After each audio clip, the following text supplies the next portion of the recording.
বাংলাদেশ সহ বিশ্বের বিভিন্ন দেশের 654টি প্রতিষ্ঠানের 961টি স্টল নিয়ে শুরু হয়েছে 4 দিনব্যাপী 16তম আন্তর্জাতিক প্লাস্টিক মেলা। বিদেশিদের জন্য 850 ভিসা লেটার ইস্যু করা হয়েছে। প্রায় 20টি দেশ থেকে প্রতিনিধিরা প্লাস্টিক মেলায় অংশ নিয়েছেন।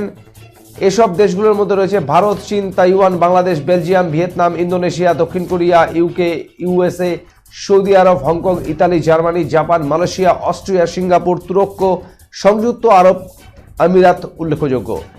মেলায় প্লাস্টিক, হাউজ হোল্ড পণ্য, ক্রোকারিস, প্যাকেজিং ম্যাটেরিয়াল, খেলনা সামগ্রী, ফার্মাসিউটিক্যাল পণ্য, প্লাস্টিকের furniture, melamine, garments, accessories, woven, bag, electric পণ্য সহ 15 ধরনের পণ্য স্থান পেয়েছে।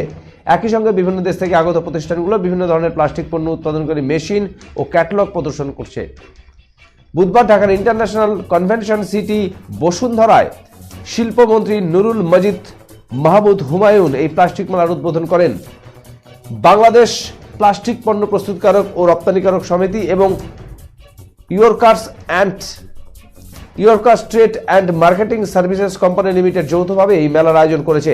উদ্বোধনী অনুষ্ঠানে বিশেষ অতিথি হিসেবে উপস্থিত ছিলেন বাণিজ্য মন্ত্রণালয়ের সিনিয়র সচিব তপন কান্তি ঘোষ, এফবিসিসিআইয়ের সিনিয়র সহ সভাপতি আমিন হেলালি, ইয়র্কাস ট্রেড অ্যান্ড মার্কেটিং লিমিটেডের সভাপতি জুভি ওয়াং প্রমুখ।